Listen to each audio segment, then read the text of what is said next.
ಶಾಂತಿ. ಜ್ಞಾನಜ್ಯೋತಿ ಕಾರ್ಯಕ್ರಮಕ್ಕೆ ತಮ್ಮೆಲ್ಲರಿಗೂ ಮತ್ತೊಮ್ಮೆ ಸ್ವಾಗತ. ಆತ್ಮೀಯರೇ, ನಿನ್ನೆ ನಾವು ಬಹಳ ಸುಂದರವಾದ ವಿಷಯವನ್ನು ತಿಳ್ಕೊಳ್ತಾ ಬಂದ್ವಿ.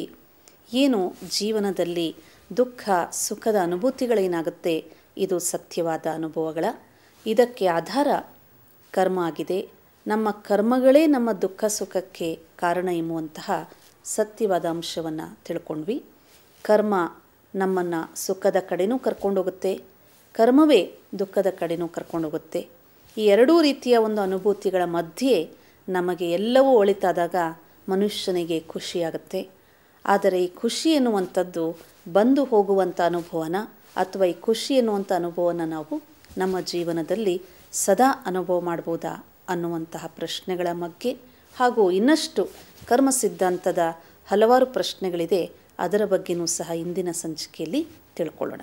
5ನೇ ಪ್ರಶ್ನೆ ಕೇಳಿದರೆ, ಖುಷಿ ನಮ್ಮಲ್ಲಿ ಸ್ಥಿರವಾಗಿರಬೇಕಾದರೆ ಅದರ ಆಧಾರ ಏನು? ಸೊ ಹಿಂದಿನ ಪ್ರಶ್ನೆಗೆ ಸಂಬಂಧಿತವಾಗಿರುವಂಥ ಪ್ರಶ್ನೆಯಾಗಿದೆ. ಖುಷಿ ಎಲ್ಲರಿಗೂ ಅನುಭವ ಆಗುತ್ತೆ. ಪ್ರತಿಯೊಂದು ವ್ಯಕ್ತಿಗೂ ಸಹ ಯಾವುದೋ ಸನ್ನಿವೇಶದಲ್ಲಿ ಯಾವುದೋ ವ್ಯಕ್ತಿಯ ಜೊತೆ ಯಾವುದೋ ಒಂದು ಪ್ರಾಪ್ತಿ ಸಿಕ್ಕಿದ ತಕ್ಷಣ ಖುಷಿ ಅನುಭವ ಆಗಿರುತ್ತೆ. ಆದರೆ ಇಲ್ಲಿ ಪ್ರಶ್ನೆ ಕೇಳಿದರೆ, ಈ ಖುಷಿ ಎನ್ನುವಂಥದ್ದು ಸ್ಥಿರವಾಗಿರಬೇಕಾದರೆ ಅದಕ್ಕೆ ಆಧಾರ ಏನು? ಸೊ ಬಹಳ ಸುಂದರವಾದ ಪ್ರಶ್ನೆ ಇದು. ಖುಷಿ ಎನ್ನುವಂಥದ್ದು ಕಾಮನ್ನಾಗಿ ಎಲ್ಲರಿಗೂ ಅನುಭವ ಆಗೇ ಇರುತ್ತೆ ಯಾವುದಾದ್ರೂ ಸನ್ನಿವೇಶದಲ್ಲಿ. ಆದರೆ ಆ ಖುಷಿನ ಸದಾ ಇಟ್ಕೊಳ್ಬೇಕು, ಕರೆಕ್ಟ್ ಅಲ್ಲ? ಸೊ ಈ ಖುಷಿಯನ್ನು ಸದಾ ನಾವು ಇಟ್ಕೊಳ್ಬೇಕು ಅಂತಂದರೆ ಆ ಖುಷಿಗೆ ಆಧಾರ ಅದೂ ಸದಾ ಇರಬೇಕು. ಹೇಗೆ ಇವತ್ತು ನಾನು ಒಂದು ಟೇಬಲ್ ಮೇಲೆ ಕೂತ್ಕೊಂಡಿದ್ದೀನಿ, ಚೇರ್ ಮೇಲೆ ಕೂತ್ಕೊಂಡಿದ್ದೀನಿ ಅಂದರೆ ಆ ಚೇರಿಗೆ 4 ಕಾಲುಗಳು ಸ್ಥಿರವಾಗಿ ಇರಬೇಕು.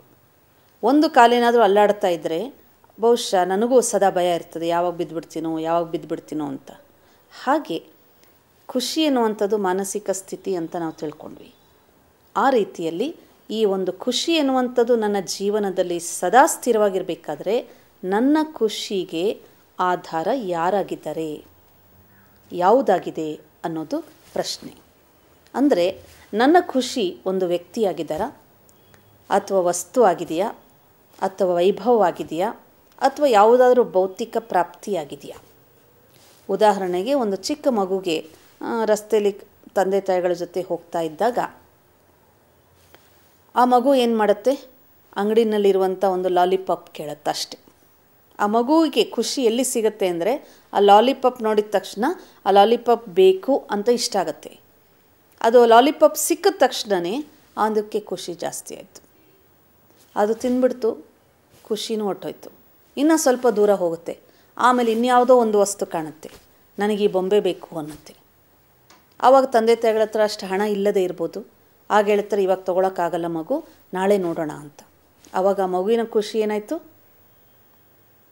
ಖುಷಿ ಕಳೆದೋಯ್ತು. ಯಾಕೆಂದರೆ ಲಾಲಿಪಾಪ್ ತಿಂದಿದ್ದ ಖುಷಿ ಅಲ್ಲಿಗೆ ಖತಮ್ ಆಗೋಯ್ತು. ಇವಾಗ ನೆಕ್ಸ್ಟ್ ಖುಷಿ ನನಗೇನಪ್ಪ ಅಂದರೆ ಈ ಬೊಂಬೆ ಸಿಕ್ಕಿದ್ರೇ ಖುಷಿ ಆಗೋದು. ಸೊ ಬಹಳ ಅಳುತ್ತೆ ಅಥವಾ ಜಿದ್ದು ಮಾಡುತ್ತೆ, ನಂಗೆ ಬೇಕೇ ಬೇಕು ಅಂತ. ಆಗ ತಂದೆ ತಾಯಿಗಳು ಏನು ಮಾಡ್ತಾರೆ, ಕಷ್ಟಪಟ್ಟು ಬೇರೆದಕ್ಕೆ ಏನಕ್ಕೋ ಜೋಡಿಸಿರುವಂಥ ಹಣದಿಂದ ಮಗುವಿಗೆ ಖುಷಿ ಕೊಡಲಿಕ್ಕೆ ಆ ಬೊಂಬೆನೂ ಇಸ್ಕೊಡ್ತಾರೆ. ಆ ಮಗು ಮನೆಗೆ ಬಂದು ಆ ಗೊಂಬೆ ಜೊತೆ ಆಟಾಡಿದಾಗ ಸ್ವಲ್ಪ ಸಮಯ ಬಹಳ ಖುಷಿಯಾಗಿರುತ್ತೆ. ಆ ಒಂದು ಬೊಂಬೆನ ನೋಡ್ತಾ ಖುಷಿಯಾಗಿ ಆಟಾಡ್ತಾ ಇರ್ತದೆ. ಇನ್ನೂ ಒಂದು 4 ಮಕ್ಕಳನ್ನ ಕರ್ಕೊಂಬಂದು ಆ ಮಕ್ಕಳ ಜೊತೆನೂ ಆ ಬೊಂಬೆಯ ಜೊತೆ ಆಟಾಡುತ್ತೆ. ಸ್ವಲ್ಪ ಸಮಯದ ನಂತರ ಪುನಃ ಬೇಸರವಾಗುತ್ತೆ, ಆ ಬೊಂಬೆನ ಬಿಸಾಕ್ಬಿಡುತ್ತೆ. ಪುನಃ ಮನಸ್ಸಿಗೆ ಖುಷಿ ಬೇಕು. ಆಗ ಮಗು ಏನು ಮಾಡುತ್ತೆ, ಇನ್ಯಾವುದಾದ್ರು ಹೊಸದನ್ನು ಹುಡುಕಾಡುತ್ತೆ. ಈ ಒಂದು ಉದಾಹರಣೆ ಯಾತಕ್ಕೆ ಹೇಳ್ತಾ ಇದ್ದೀನಿ ಅಂತಂದರೆ, ನಮ್ಮ ಒಂದು ಆಂತರಿಕ ಮನಸ್ಸಿನ ಒಂದು ಸ್ಥಿತಿನೂ ಹೀಗೆ. ನಮ್ಮ ಆಂತರಿಕ ಮನಸ್ಸಿನಲ್ಲಿ ಖುಷಿ ಸ್ಥಿರವಾಗಿರಬೇಕು ಅಂತಂದಾಗ ಅದಕ್ಕೆ ಆಧಾರ ಎನ್ನುವಂಥದ್ದು ಯಾವುದು ಭೌತಿಕವಾಗಿದೆ, ಅಥವಾ ಯಾವ ಒಂದು ವಸ್ತು ಅಥವಾ ವೈಭವ ಅಥವಾ ವ್ಯಕ್ತಿನೇ ಇರಬಹುದು, ಅಥವಾ ಒಂದು ಸನ್ನಿವೇಶನೇ ಇರ್ಬೋದು.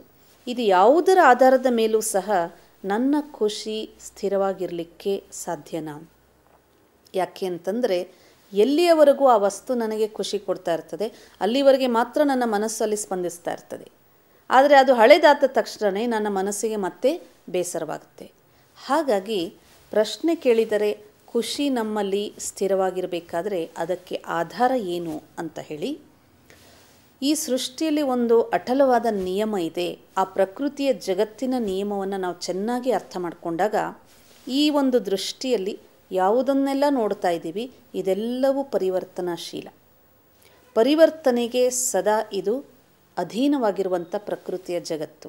ಹಾಗಾಗಿ ಈ ಪ್ರಕೃತಿಯಿಂದ ಮಾಡಲ್ಪಟ್ಟಿರುವಂತಹ ಒಂದು ವ್ಯಕ್ತಿಯ ಶರೀರ ಇರ್ಬೋದು, ಅಥವಾ ಒಂದು ಸುಂದರವಾದ ವಸ್ತು ಇರ್ಬೋದು, ಒಂದು ಸುಂದರವಾದಂತಹ ಕಟ್ಟಡ ಇರ್ಬೋದು, ಯಾವುದಾದರೂ ಒಂದು ವಸ್ತು ವೈಭವಗಳ ಒಂದು ರೂಪಾಂತರ ಬೇರೆ ಬೇರೆ ಇರ್ಬೋದು. ಅದು ನನಗೆ ಸಿಕ್ಕಿದ ತಕ್ಷಣ ನನಗೆ ಖುಷಿ ಆಯಿತು ತಿಳ್ಕೊಳ್ಳಿ, ಖಂಡಿತ ಆಗುತ್ತೆ. ಈಗ ನಿಮ್ಗೆ ಯಾರಾದರೂ ಒಂದು ಸುಂದರವಾದ ಗುಲಾಬಿ ಹೂವು ಕೊಟ್ಟರು ಅಂದರೆ ಅದು ಬಹಳ ಚೆನ್ನಾಗಿದೆ ನೋಡಲಿಕ್ಕೆ, ನೋಡುತ್ತಾ ಇರೋಷ್ಟು ಸಮಯ ನನಗೆ ಖುಷಿ ಆಗುತ್ತೆ. ಅದು ಒಂದು 24 ಗಂಟೆ ಅದನ್ನ ಬಾಡೋಗುತ್ತೆ. ಆವಾಗ ನನ್ನ ಖುಷಿನೂ ಸಹ ಪರಿವರ್ತನೆ ಆಗಿಬಿಡುತ್ತೆ. ಯಾಕೆಂದರೆ ನನ್ನ ಖುಷಿ ಅದರ ಆಧಾರದ ಮೇಲಿತ್ತು. ಹಾಗೆ ಒಂದು ವ್ಯಕ್ತಿ ಇವತ್ತು ಅವನ ಮನಸ್ಸಲ್ಲಿ ತುಂಬ ಖುಷಿ ಇದೆ, ನನಗೆ ಖುಷಿಯನ್ನು ಕೊಡಲಿಕ್ಕೆ ಸಾಧ್ಯವಾಯಿತು. ನಾಳೆ ಅವರ ಮನಸ್ಸಿನಲ್ಲಿ ಏನೋ ಏರ್ಪೇರಾಗಿದೆ, ಮಾನಸಿಕ ಸ್ಥಿತಿ ಏನೋ ಏರ್ಪೇರಾಗಿದೆ. ಆಗ ಆ ವ್ಯಕ್ತಿಯಿಂದ ನಾನು ಅದೇ ಖುಷಿಯನ್ನು ಅಪೇಕ್ಷೆ ಪಡ್ತೇನೆ, ಆದರೆ ಆ ವ್ಯಕ್ತಿ ನನಗೆ ಖುಷಿ ಕೊಡಲಿಕ್ಕೆ ಸಾಧ್ಯವಾಗಲ್ಲ. ಆಗ ನನ್ನ ಮನಸ್ಸಲ್ಲಿ ಪುನಃ ಬೇಸರವಾಗುತ್ತೆ. ಅಂದರೆ ನನ್ನ ಖುಷಿ ಸದಾ ಸ್ಥಿರವಾಗಿರಬೇಕಾದರೆ ನನ್ನ ಖುಷಿಗೆ ಸ್ಥಿರವಾದಂತಹ ಆಧಾರವೇ ಇರಬೇಕು. ಅಂತಹ ಆಧಾರ ಯಾವುದು ಅಂತಂದಾಗ ಸದಾ ನಾವು ನಮ್ಮನ್ನು ಆತ್ಮದ ಸ್ವರೂಪದಲ್ಲಿ ಸ್ಥಿತ ಮಾಡಿ ಆತ್ಮದ ತಂದೆಯಾದಂತಹ ಪರಮಾತ್ಮನ ಚಿಂತನೆಯಲ್ಲಿ ನಿರಂತರವಾಗಿದ್ದಾಗ ಮಾತ್ರ ನಮ್ಮ ಖುಷಿ ಅನ್ನೋದು ಸ್ಥಿರವಾಗಿರ್ಲಿಕ್ಕೆ ಸಾಧ್ಯ. ಹಾಗಂತ ಹೇಳಿ ಭೌತಿಕ ಜಗತ್ತಲ್ಲಿ ನಾವು ವ್ಯವಹಾರ ಮಾಡಬಾರ್ದು ಅಂತಲ್ಲ. ಎಲ್ಲರ ಜೊತೆ ವ್ಯವಹಾರದಲ್ಲಿ ಬರ್ತೇವೆ, ಎಲ್ಲ ವಸ್ತುಗಳನ್ನು ನಾವು ಸ್ವೀಕಾರ ಮಾಡ್ತೇವೆ, ಅವಶ್ಯಕವಾದ ವಸ್ತುಗಳನ್ನು ಉಪಯೋಗಿಸ್ತೇವೆ. ಆದರೆ ಎಲ್ಲೂ ಸಹ ನನ್ನ ಆಂತರಿಕ ಖುಷಿಗೆ ಅದೇ ಆಧಾರವಲ್ಲ. ಸದಾ ನೆನ್ಪಿಟ್ಕೊಳ್ಳುವಂಥದ್ದು ಏನಪ್ಪ ಅಂದರೆ ಇದೆಲ್ಲವೂ ಅಸ್ಥಿರವೇ. ಆದರೆ ಸ್ಥಿರವಾದಂಥ ಶಕ್ತಿ ಯಾವುದು? ಪರಮಾತ್ಮನ ಶಕ್ತಿ. ಪರಮಾತ್ಮನಿಗೆ ಮಾತ್ರ ನಾವು ಆನಂದ ಸಾಗರ ಅಂತೀವಿ. ಅವನ ಚಿಂತನೆಯಲ್ಲಿ ನನ್ನ ಮನಸ್ಸು ಎಷ್ಟೆಷ್ಟು ಸಮಯ ಏಕಾಗ್ರವಾಗಿರುತ್ತೆ ಅಷ್ಟು ನನ್ನ ಖುಷಿ ಎನ್ನುವಂಥದ್ದು ಸದಾ ಸ್ಥಿರವಾಗಿರುತ್ತೆ. ಅಸ್ಥಿರವಾದಂಥ ಈ ಜಗತ್ತಿನ ಯಾವುದೇ ಆಗುಹೋಗುಗಳಿಗೆ ನನ್ನ ಮನಸ್ಸು ಬಲಿಯಾಗೋದಿಲ್ಲ. ಸೊ ಹಾಗಾಗಿ ಆತ್ಮೀಯರೇ, ನಮ್ಮ ಆಂತರಿಕ ಒಂದು ಚಿಂತನೆ ಪರಮ ಚೇತನದ ಜೊತೆಗೆ ಜೋಡಣೆಯಾದಾಗ ಈ ಒಂದು ಸೃಷ್ಟಿಯ ನಿಯಮದಂತೆ ಎಲ್ಲವೂ ಪರಿವರ್ತನೆ ಆಗ್ತಾ ಇದ್ರೂ ಸಹ ಆ ಪರಿವರ್ತನೆಯ ಒಂದು ಪ್ರಕ್ರಿಯೆ ಒಳಗಡೆ ಆಗುವಂತಹ ಒಂದು ಪರಿಣಾಮಗಳಿಗೆ ನನ್ನ ಮನಸ್ಸು ಬಲಿಯಾಗೋದಿಲ್ಲ. ಅದಕ್ಕೆ ಭಗವದ್ಗೀತೆಯಲ್ಲಿ ಸ್ಥಿತಪ್ರಜ್ಞ ಅಂತ ಹೇಳಿದ್ದಾರೆ. ಏನದು ಸ್ಥಿತಪ್ರಜ್ಞ ಅಂತಂದರೆ, ಯಾವುದೇ ವಸ್ತು ನನಗೆ ಸಿಗಲಿ ಸಿಗದಿರಲಿ, ಖುಷಿ ಸಿಗಲಿ ದುಃಖ ಸಿಗಲಿ, ಪ್ರಾಪ್ತಿಯಾಗಲಿ ಅಪ್ರಾಪ್ತಿಯಾಗಲಿ, ಅಥವಾ ಹೊಗಳಲಿ ತೆಗಳಲಿ, ಜಯವಾಗಲಿ ಪರಾಜಯವಾಗಲಿ, ಇದು ಯಾವುದಕ್ಕೂ ಸಹ ನನ್ನ ಮನಸ್ಸು ಬಲಿಯಾಗೋದಿಲ್ಲ. ಸಿಕ್ಕಿತಂದರೆ ಸ್ವೀಕಾರ ಮಾಡ್ತೀನಿ, ಸಿಕ್ಕಿಲ್ಲ ಅಂದರೆ ಅದರ ಹಿಂದೆ ನನ್ನ ಒಂದು ಮನಸ್ಸು ದುಗುಡಕ್ಕೆ ದುಃಖಕ್ಕೆ ಈಡಾಗೋದಿಲ್ಲ. ಅಂತಹ ವ್ಯಕ್ತಿಗೆ ಸ್ಥಿತಪ್ರಜ್ಞ ಅಂತ ಹೇಳಿ ಭಗವದ್ಗೀತೆಯಲ್ಲಿ ತಿಳಿಸಿದ್ದಾರೆ. ಆ ಒಂದು ಸ್ಥಿತಿಯನ್ನು ನಾವು ಪಡೆದುಕೊಳ್ಬೇಕು ಅಂತಂದರೆ ನಮ್ಮ ಆಂತರಿಕ ಒಂದು ಜೋಡಣೆ ಅಥವಾ ಸಂಬಂಧ ಏನಿದೆ ಪರಮಚೇತನದ ಜೊತೆಗೆ ಸದಾ ಸಂಬಂಧಿತವಾಗಿದ್ದಾಗ ನಮ್ಮ ಖುಷಿ ನಮ್ಮ ಜೀವನದಲ್ಲಿ ಸದಾ ಇರಲಿಕ್ಕೆ ಖಂಡಿತ ಸಾಧ್ಯ. ಮತ್ತೊಂದು ಪ್ರಶ್ನೆ ನೋಡೋಣ. ಕರ್ಮದ ಅನುಸಾರ ಫಲ ದೊರೆಯುತ್ತದೆ ಎಂದು ಹೇಳ್ತಾರೆ. ಹಾಗಾದರೆ ಮನುಷ್ಯ ಕೆಟ್ಟ ಕರ್ಮವನ್ನು ಮಾಡುವುದಾದರೂ ಯಾಕೆ? ಅಂದರೆ ಇದು ಒಂದು ಅಟಲ ನಿಯಮ. ಹೇಗೆ ಎಂಥ ವ್ಯಕ್ತಿ ಯಾವ ಕರ್ಮ ಮಾಡ್ತಾನೋ ಅಂಥದ್ದೇ ಫಲ ದೊರೆಯುತ್ತೆ ಅನ್ನೋದು ನಮ್ಮೆಲ್ಲರಿಗೂ ಗೊತ್ತಿರುವಂಥದ್ದೇ. ಆದರೂ ಸಹ ಮನುಷ್ಯ ಕೆಟ್ಟ ಕರ್ಮ ಯಾಕೆ ಮಾಡ್ತಾನೆ ಅಂತ ಪ್ರಶ್ನೆ. ಬಹುಶಃ ನಮಗೆ ಇದೆಲ್ಲದರ ಅರಿವಿದ್ದರೂ ಸಹ ಬಹಳ ಸತಿ ನಾವು ಯಾವುದೋ ಒಂದು ಆಮಿಷಕ್ಕೆ ಒಳಗಾಗಬಹುದು. ಕೆಟ್ಟ ಕರ್ಮ ಮಾಡಲಿಕ್ಕೆ ಕಾರಣ ಏನಪ್ಪ ಅಂತಂದರೆ, ಒಂದು ನಮಗೆ ಸಂಘದ ಪ್ರಭಾವ. ಬಹಳ ಸತಿ ನಾವು ಮಾಡಬಾರ್ದು ಅಂತ ನಮಗೆ ಗೊತ್ತಿದ್ರೂ ಸಹ ನಮ್ಮ ಜೊತೆಯ ಸಂಘ ಅಥವಾ ಸ್ನೇಹಿತರದಿರ್ಬೋದು, ಬಂಧುಗಳದಿರ್ಬೋದು, ಅಥವಾ ಒಂದು ಗುಂಪಿನ ಒಂದು ಇನ್ವಾಲ್ವ್ಮೆಂಟ್ ಇರ್ಬೋದು, ಎಲ್ಲಿ ನನಗೆ ಗೊತ್ತಿದೆ ಇದು ಒಳ್ಳೆಯದಲ್ಲ ಅಂತ, ಆದರೂ ಸಹ ಆ ಕರ್ಮವನ್ನು ಮಾಡಲಿಕ್ಕೆ ನಾನು ಪ್ರೇರೇಪಿತನಾಗ್ತೇನೆ. ಎರಡನೇದು ನಮ್ಮ ಸಂಸ್ಕಾರ. ಬಹಳ ಸತಿ ನಾನೇನಾದರೂ ತಪ್ಪು ಕರ್ಮ ಮಾಡಿದ್ದೇ ಆದರೆ ಅದರ ಅರಿವು ನನಗಿದ್ರೂ ಸಹ ಪದೇ ಪದೇ ಮಾಡಿರುವಂಥ ಕರ್ಮದ ಪ್ರಭಾವ ಎಷ್ಟು ಆಳವಾಗಿರುತ್ತೆ ಅಂದರೆ ನನಗೆ ಗೊತ್ತಿಲ್ಲದಂಗೆ ಆ ಕರ್ಮವನ್ನು ನಾನು ಪುನಃ ಮಾಡಿಬಿಡ್ತೀನಿ. ಮೂರನೇದು, ನನಗೆ ಈ ಕರ್ಮ ಮಾಡಬಾರ್ದು ಅಂತ ಅರಿವಿದ್ರೂ ಸಹ ಯಾತಕ್ಕೆ ಮಾಡಿಬಿಡ್ತೀನಿ ಅಂದರೆ ನನ್ನ ಮನಸ್ಸಿನಲ್ಲಿ ಅದರ ಬಗ್ಗೆ ಕಂಟ್ರೋಲಿಂಗ್ ಇಲ್ಲ, ಅಥವಾ ಆ ಕರ್ಮ ಮಾಡಬಾರ್ದು ಎನ್ನುವಂತಹ ಒಂದು ದೃಢತೆಯ ಶಕ್ತಿ ನನ್ನಲ್ಲಿ ಕಡಿಮೆ ಇದ್ದಾಗಲೂ ಸಹ ಅಂಥ ಕರ್ಮವನ್ನು ಮಾಡ್ತೀನಿ. ನಾಲ್ಕನೇದಾಗಿ ಕೆಲವರು ಏನು ಹೇಳ್ತಾರೆ, ಪರಿಸ್ಥಿತಿ ಹಾಗಿರುತ್ತೆ, ಆ ಪರಿಸ್ಥಿತಿಯಲ್ಲಿ ಮನುಷ್ಯ ಆ ಕರ್ಮ ಮಾಡದೆ ಬೇರೆ ದಾರಿನೇ ಇಲ್ಲ. ಉದಾಹರಣೆಗೆ, ಒಬ್ಬ ವ್ಯಕ್ತಿ ಯಾವುದೋ ಸಣ್ಣ ಪುಟ್ಟ ಕೆಲಸ ಮಾಡಿ ತನ್ನ ಸಂಸಾರವನ್ನು ಸಾಗಿಸ್ತಾ ಇರ್ತಾನೆ. ಒಂದು ದಿವಸ ಅವನಿಗೆ ಕೆಲಸ ಇರೋದಿಲ್ಲ, ಆದರೆ ಮನೆಯಲ್ಲಿ ವಸ್ತುಗಳಿಲ್ಲ ಅಥವಾ ಅವನ ಹಣದ ಕೊರತೆ ಇರ್ತದೆ. ಆಗ ಅವನು ಅನೇಕರಿಗೆ ಹೋಗಿ ಬೇಡ್ತಾನೆ, ನನಗೆ ಇವತ್ತು ಯಾರಾದ್ರೂ ಸಹಾಯ ಮಾಡಿ ಅಂತ. ಯಾರೂ ಸಹಾಯ ಮಾಡಲಿಕ್ಕೆ ಮುಂದೆ ಬರೋಲ್ಲ. ಅಂತಹ ಒಂದು ಪರಿಸ್ಥಿತಿಯಲ್ಲಿ ಆ ವ್ಯಕ್ತಿ ಕಳ್ಳತನ ಮಾಡಲಿಕ್ಕೆ ಮುಂದೆ ಹೋಗ್ತಾನೆ ಅಂತ ತಿಳ್ಕೊಳ್ಳಿ. ಈ ಸನ್ನಿವೇಶದಲ್ಲಿ ಅವನು ಮಾಡುವಂಥ ಕರ್ಮ ಕೆಟ್ಟದೇ ನಿಜಾನೇ, ಆದರೆ ಅದು ಸರಿನಾ ತಪ್ಪ, ಇದನ್ನು ನಾವು ಹೇಗೆ ನಿರ್ಣಯಿಸೋದು? ಅಂತಹ ಸನ್ನಿವೇಶದಲ್ಲಿ ಆ ವ್ಯಕ್ತಿ ಹೇಳ್ಬೋದು, ನಾನೇನು ಮಾಡಲಿ, ನನಗೆ ಯಾರೂ ಹೆಲ್ಪ್ ಮಾಡಲಿಲ್ಲ, ಅದಕ್ಕೋಸ್ಕರ ನನ್ನ ಮನೆಯಲ್ಲಿ ಏನಾದರೂ ಒಂದು ವಸ್ತುಗಳನ್ನು ತೊಗೊಂಡು ಬಂದು ಎಲ್ಲರಿಗೂ ಕೊಡಲೇಬೇಕಾಯಿತು. ಆ ಪರಿಸ್ಥಿತಿಯಲ್ಲಿ ನಾನು ಪರವಶನಾಗಿದ್ದೆ, ಪರಿಸ್ಥಿತಿನೇ ನನಗೆ ಇಂಥ ಕೆಲಸ ಮಾಡಲಿಕ್ಕೆ ಪ್ರೇರೇಪಿಸ್ತು ಅಂತ ಒಂದು ಕಡೆ ಅವರು ತಮ್ಮನ್ನು ತಾವು ಸಂತೈಸ್ಕೊಳ್ಬೋದು. ಆದರೆ ಕರ್ಮದ ಸಿದ್ಧಾಂತದ ಅನುಸಾರ ನೋಡಿ, ಆಲ್ರೆಡಿ ಅವನ ಒಂದು ಪರಿವಾರದಲ್ಲಿ ಹಣದ ಕೊರತೆ ಇದೆ, ಅವನಿಗೆ ಕೆಲಸ ಸರಿಯಾಗಿ ಸಿಕ್ಕಿಲ್ಲ, ಅಂತಹ ಕಾರಣದಿಂದ ಅವನ ಕರ್ಮದ ಅನುಸಾರ ಅಂಥ ಪರಿಸರ ಆಲ್ರೆಡಿ ಕ್ರಿಯೇಟ್ ಆಗಿದೆ. ಅದನ್ನು ಅವನು ಎದುರಿಸಬೇಕಾದಂಥ ಸನ್ನಿವೇಶದಲ್ಲಿ ಪುನಃ ಅವನು ಮತ್ತೊಂದು ಕೆಟ್ಟ ಕರ್ಮಕ್ಕೆ ಕೈ ಹಾಕುವಾಗ ಅವನ ಒಂದು ಕರ್ಮದ ಒಂದು ಹೊರೆ ಒಳ್ಳೆಯದಾಗತ್ತಾ ಕೆಟ್ಟದಾಗತ್ತಾ, ಅದು ಮತ್ತೆ ಮಲ್ಟಿಪ್ಲೈ ಆಗಿಬಿಡುತ್ತೆ. ಸೊ ಅಂಥ ಸನ್ನಿವೇಶದಲ್ಲಿ ಆ ವ್ಯಕ್ತಿ ಏನು ಮಾಡಬೇಕು ಅಂತಂದರೆ, ಸ್ಥಿತಿಗೆಡದೆ ಎಷ್ಟು ಸಾಧ್ಯನೋ ಅಷ್ಟು ಪರಮಾತ್ಮನ ಚಿಂತನೆಯಲ್ಲಿ ಪರಮಾತ್ಮನಿಂದ ಶಕ್ತಿ ಪಡೆದು ಅವನಲ್ಲಿ ಕರ್ಮದ ಒಂದು ಲೆಕ್ಕಾಚಾರ ಏನಿದೆ, ಯಾವುದೋ ಒಂದು ಕೆಟ್ಟ ಕರ್ಮದ ಕಾರಣ ಆವತ್ತಿನ ದಿವಸ ಅವನಿಗೆ ಹಣದ ಅಭಾವ ಆಗಿದೆ, ಅದನ್ನು ನೀಗಿಸಲಿಕ್ಕೆ ಪರಮಾತ್ಮನ ಚಿಂತನೆಯಲ್ಲಿ ಇದ್ದು ಪಶ್ಚಾತ್ತಾಪದಿಂದ ಆ ಕರ್ಮದ ಹೊರೆಯನ್ನು ಕಳ್ಕೊಳ್ಳುವಂತಹ ಒಂದು ಒಳ್ಳೆಯ ಕರ್ಮ ಮಾಡಿದಾಗ ಬಹುಶಃ ಯಾರಾದರೂ ಸಹಯೋಗಕ್ಕೆ ಯಾರಾದರೂ ಬಂದು ಅವನಿಗೆ ಸಹಾಯ ಖಂಡಿತ ಮಾಡ್ತಾಯಿದ್ರು. ಸೊ ಇಲ್ಲಿ ನೀವೇ ಚಾಯ್ಸ್ ಮಾಡಬೇಕಾಗತ್ತೆ. ಎಂಥ ಪರಿಸ್ಥಿತಿಯಲ್ಲೂ ಸಹ ನಾನು ಯಾವುದೇ ಕೆಟ್ಟ ಕರ್ಮಕ್ಕೆ ಕೈ ಹಾಕುವುದಿಲ್ಲ. ಅದಕ್ಕೆ ಹಲವು ಹಿರಿಯರು ಹೇಳ್ತಾರೆ, it is better to die here than to burn there ಅಂತ. ಅಂದರೆ ಇಲ್ಲಿ ನಾನು ಇದರಲ್ಲಿ ಈ ಒಂದು ಸ್ಥೂಲ ಜಗತ್ತಲ್ಲಿ ಬರುವಂಥ ನನ್ನ ಪರಿಸ್ಥಿತಿಯನ್ನು ಇಲ್ಲೇ ಎದುರಿಸಿದ್ರೆ ಮೇಲು, ಇಲ್ಲೇ ಎದುರಿಸ್ಲಿಕ್ಕಾಗಿಲ್ಲ ಅಂಥೇಳಿ ಮತ್ತೆ ನಾನು ಎಸ್ಕೇಪ್ ಆದರೆ ಅಲ್ಲಿ ನಾನು ಮತ್ತೆ ಇನ್ನಷ್ಟು ಶಿಕ್ಷೆನ ಅನುಭವಿಸಬೇಕಾಗತ್ತೆ.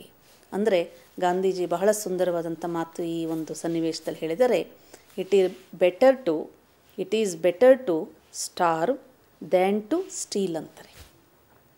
ಒಂದು ದಿನ ಹೊಟ್ಟೆ ಹಸಿದ್ಕೊಂಡೇ ಇದ್ದರೆ ಪರವಾಗಿಲ್ಲ, ಅದಕ್ಕೆ ಬದಲು ಕಳ್ಳತನ ಮಾಡಿ ನಾನು ಹೊಟ್ಟೆ ಒರೆಸ್ಕೊಳ್ಳೋ ಬದಲು ಬಡತನದಿಂದ ಅವತ್ತಿನ ದಿವಸ ನಾನು ಹೊಟ್ಟೆ ಹಸಿದ್ಕೊಂಡಿದ್ದು ಆ ಕರ್ಮವನ್ನು ಕಳೆದುಬಿಟ್ರೆ ಮುಂದೆ ನನಗೆ ಒಳ್ಳೆಯದಾಗತ್ತೆ. ಸೊ ಇಲ್ಲಿ ಸ್ವಲ್ಪ ಸಹನೆ ಮಾಡಬೇಕಾಗತ್ತೆ.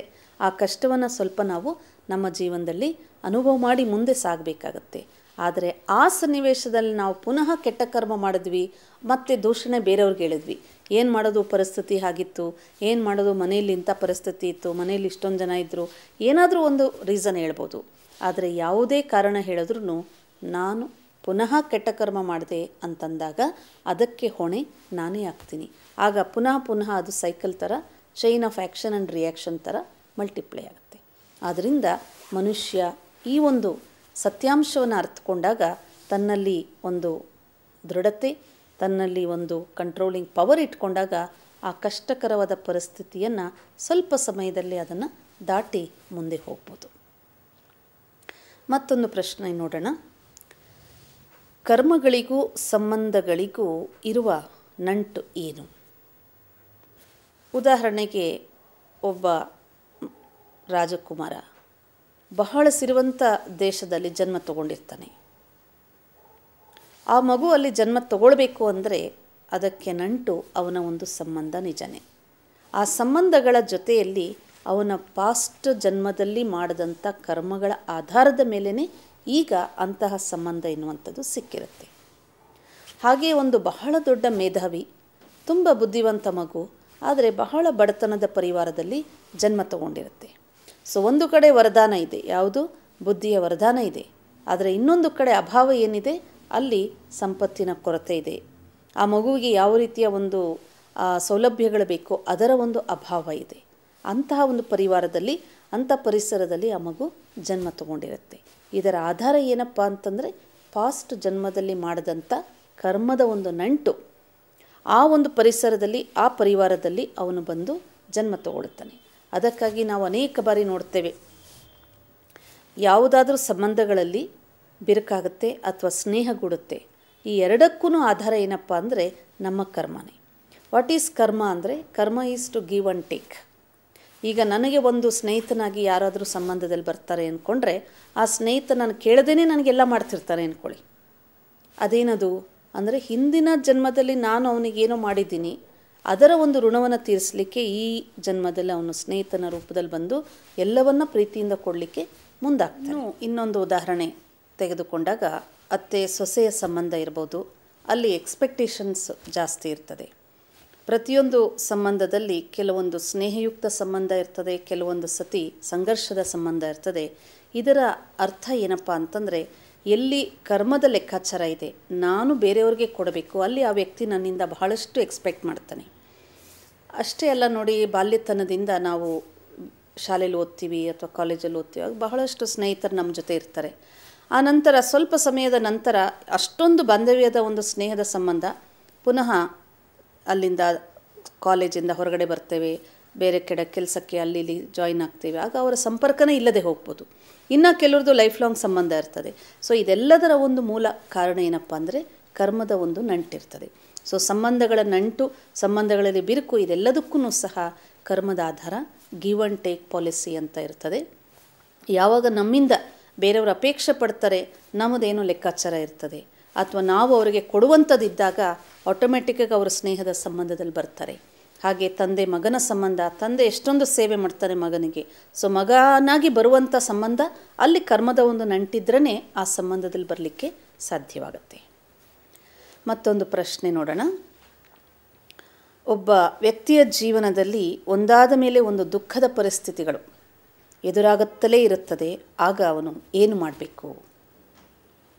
ಇದು ಬಹಳ ಕ್ಲಿಷ್ಟವಾದ ಪ್ರಶ್ನೆಯಾಗಿದೆ.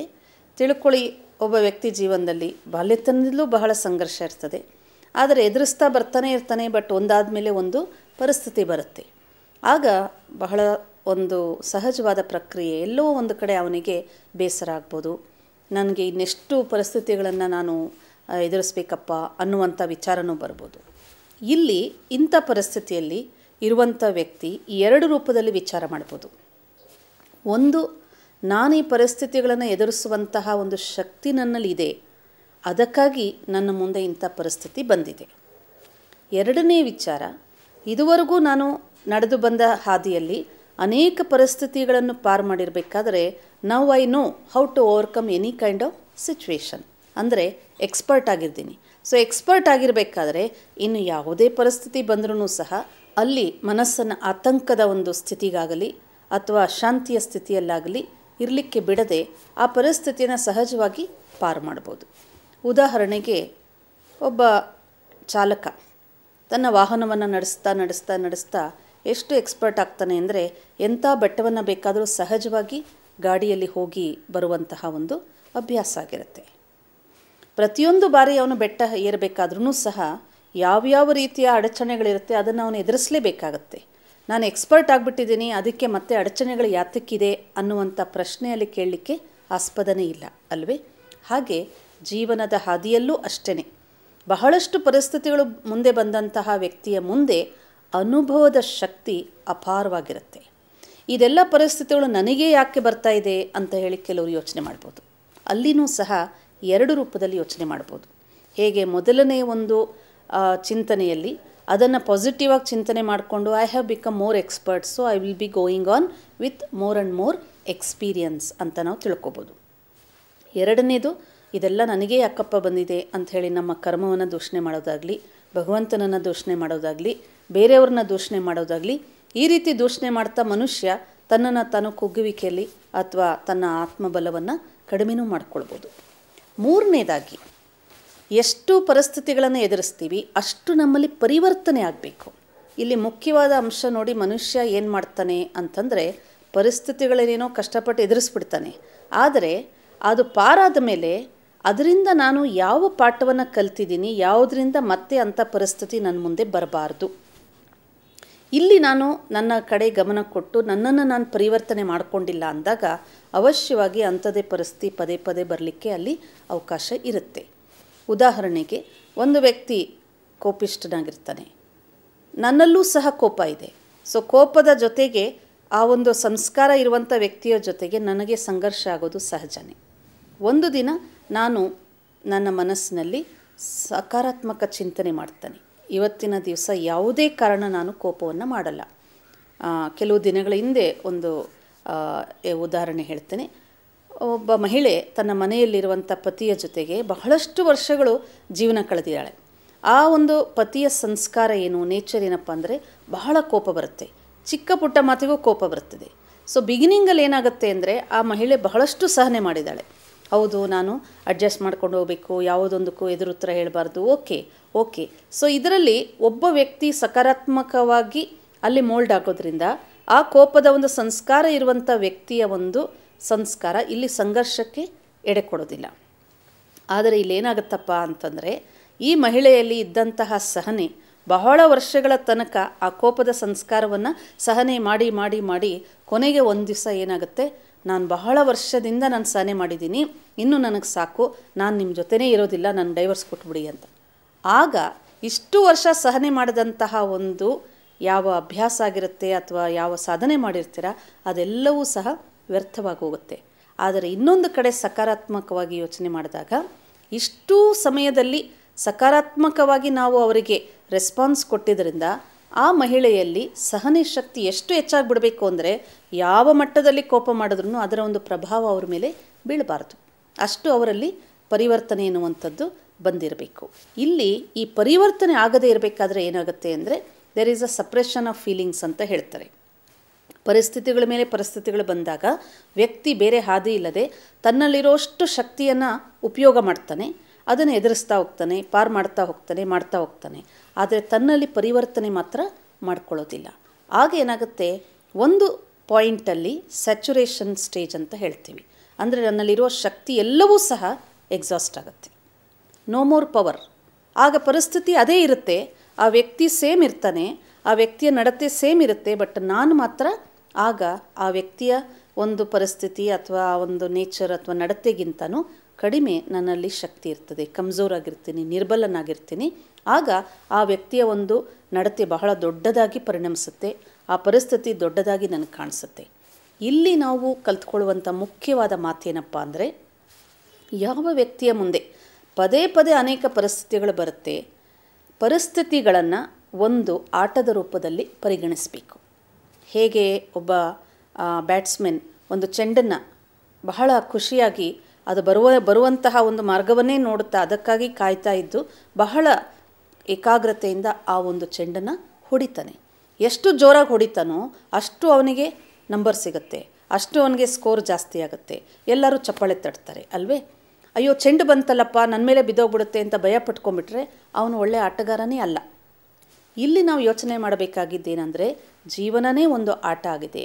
ಇಲ್ಲಿ ಪರಿಸ್ಥಿತಿಗಳು ಎನ್ನುವಂಥ ಚೆಂಡು ನನ್ನ ಮುಂದೆ ಎಷ್ಟು ತೀವ್ರ ವೇಗದಲ್ಲಾದರೂ ಬರಲಿ, ಬೇಗನೆ ಬರಲಿ, ಒಂದಾದ ಮೇಲೆ ಒಂದು ಬರಲಿ, ಬಟ್ ನಾನು ಬ್ಯಾಟ್ಸ್ಮನ್ ಜಾಗದಲ್ಲಿ ನಿಂತಿರಬೇಕು. ಸೊ ಬ್ಯಾಟ್ಸ್ಮನ್ ಕೆಲಸ ಏನಪ್ಪ ಅಂತಂದರೆ ಚೆಂಡು ಬರಲಿ ಅಂತಲೇ ಅವನು ಕಾಯ್ತಾ ಇರ್ತಾನೆ ವಿನಃ ಸುಮ್ಮನೆ ಬ್ಯಾಟ್ ಹಿಡ್ಕೊಂಡು ಕಾಯೋದಿಲ್ಲ, ಕರೆಕ್ಟಲ್ಲ? ಹಾಗೆ ಅಂಥ ಮನೋಭಾವನೆಯನ್ನು ನಮ್ಮಲ್ಲಿ ಸದಾ ಈ ಒಂದು ಚಿಂತನೆ ಮಾಡಿದಾಗ ನಮ್ಮಲ್ಲಿರುವಂತಹ ಒಂದು ಶಕ್ತಿ ಇನ್ನಷ್ಟು ಇಮ್ಮಡಿಯಾಗುತ್ತೆ. ಆ ಕಾರಣ ಎಂಥ ವಿಕೃತ ಪರಿಸ್ಥಿತಿ ಬಂದರೂ ನನಗೇನು ಅದು ದೊಡ್ಡದಾಗೋದಿಲ್ಲ. ಮೂರನೇದು, ನಾನು ಎಷ್ಟು ಎಕ್ಸ್ಪರ್ಟ್ ಆಗ್ತೀನಿ, ನನ್ನ ಹಿಂದೆ ಬರುವಂಥವರಿಗೆ ನನ್ನ ಅನುಭವನೇ ಮಾರ್ಗದರ್ಶನವಾಗುತ್ತೆ. ನನಗೆ ಸಿಕ್ಕಿದಂಥ ಪರಿಸ್ಥಿತಿಗಳು ಬೇರೆಯವರಿಗೆ ಸಿಕ್ಕಿದಾಗ ನಾನು ಬಹಳ ಬೇಗನೆ ಹೀಗೆ ಪಾರಾಗಿ ಅಂತ ನಾನು ಅವರನ್ನು ಸಹಯೋಗ ಕೊಡ್ಬೋದು. ಅವರನ್ನು ಸಹ ಸಹಜವಾಗಿ ಪಾರು ಮಾಡಲಿಕ್ಕೆ ನನ್ನಿಂದ ಸಹಯೋಗ ಅಥವಾ ಸಹಾಯವನ್ನು ಮಾಡುವಂಥ ಶಕ್ತಿಯನ್ನು ಪಡ್ಕೊಂಡಿರ್ತೀನಿ. ಆ ಕಾರಣ ನಮ್ಮ ಜೀವನದಲ್ಲಿ ಒಂದಾದ ಮೇಲೆ ಒಂದು ಪರಿಸ್ಥಿತಿ ಬರ್ತಾ ಇದೆಯಪ್ಪ ಅಂತ ಕುಗ್ಗುವಿಕೆ ಅಥವಾ ಅದನ್ನು ನಾವು ನೆಗೆಟಿವ್ ಆಗಿ ಯೋಚನೆ ಮಾಡೋ ಬದಲು ಇದು ಬರಲಿ, ಇದೇನು ದೊಡ್ಡದಲ್ಲ, ಇದು ಪಾರಾಗ್ಬಿಡುತ್ತೆ. ಈ ಸನ್ನಿವೇಶದಲ್ಲಿ ಒಂದು ಸಣ್ಣದಾದಂತಹ ಒಂದು ಕಥೆಯನ್ನು ಹೇಳಿ ಮುಗಿಸ್ತೀನಿ. ಒಬ್ಬ ರಾಜನಿಗೆ ಒಂದು ಅಮೂಲ್ಯವಾದ ವಸ್ತುವಿನ ಉಡುಗೊರೆ ಬೇಕಾಗಿತ್ತು ಅಂಥೇಳಿ ಇಡೀ ರಾಜ್ಯದಲ್ಲಿ ಡಂಗೂರ ಸಾರಿಸ್ತಾನೆ. ರಾಜನ ಹತ್ರ ಎಲ್ಲವೂ ಇರುತ್ತೆ, ಅವನಿಗೆ ಯಾವ ಉಡುಗೊರೆ ಇಷ್ಟ ಆಗ್ಬೋದು. ಕೊನೆಗೆ ಒಬ್ಬ ಸಾಧು ಅರಮನೆಯಲ್ಲಿ ಬಂದು ಅವನಿಗೆ ಒಂದು ಸಣ್ಣದಾದಂತಹ ಒಂದು ಉಡುಗೊರೆ ಕೊಟ್ಟು ಹೇಳ್ತಾನೆ, ಈ ಒಂದು ವಸ್ತುವನ್ನು ನೀನು ತುಂಬ ಸಂಕಷ್ಟದಲ್ಲಿದ್ದಾಗ ಮಾತ್ರ ತೆಗೆದು ನೋಡಬೇಕು, ಅಲ್ಲಿವರೆಗೂ ಇದನ್ನು ತೆಗಿಬಾರ್ದು ಅಂತ ಹೇಳಿ. ಸೊ ರಾಜನಿಗೆ ಖುಷಿಯಾಗುತ್ತೆ. ಆದರೆ ಸದ್ಯಕ್ಕಂತೂ ಯಾವ ಸಂಕಷ್ಟನೂ ಅವನಿಗೆ ಇರೋದಿಲ್ಲ. ಒಂದು ದಿವಸ ಬೇಟೆಗಾಗಿ ಹೋಗ್ತಾನೆ. ಬೇಟೆಗೆ ಹೋದಾಗ ಸೇನೆ ಜೊತೆ ಹೋಗ್ತಾನೆ, ಮಂತ್ರಿ ಜೊತೆ ಹೋಗ್ತಾನೆ. ಹೋಗ್ತಾ ಹೋಗ್ತಾ ಕೊನೆಗೆ ಎಲ್ಲರೂ ಬೇರೆ ಬೇರೆ ದಾರಿನಲ್ಲಿ ಹೋಗ್ಬಿಡ್ತಾರೆ. ಮತ್ತೆ ಸೇರಲಿಕ್ಕೆ ಅವರಿಗೆ ಕಷ್ಟ ಆಗ್ತದೆ, ದಾರಿ ತಪ್ಪಿ ಹೋಗುತ್ತೆ. ರಾಜ ಯಾವುದೋ ಒಂದು ಸಂಕಷ್ಟದಲ್ಲಿ ಸಿಕ್ಕಾಕೊಂಡ್ಬಿಡ್ತಾನೆ. ಅಲ್ಲಿಂದ ಬಿಡುಗಡೆ ಮಾಡುವಂಥವ್ರು ಯಾರೂ ಇರೋದಿಲ್ಲ. ಆಗ ಬಹಳ ದುಃಖವಾಗುತ್ತೆ. ಅವನ ಸೈನಿಕರಾಗಲಿ, ದಾಸಿಯರಾಗಲಿ, ಮಂತ್ರಿಯಾಗಲಿ ಯಾರೂ ಹತ್ತಿರದಲ್ಲಿ ಇರೋದಿಲ್ಲ.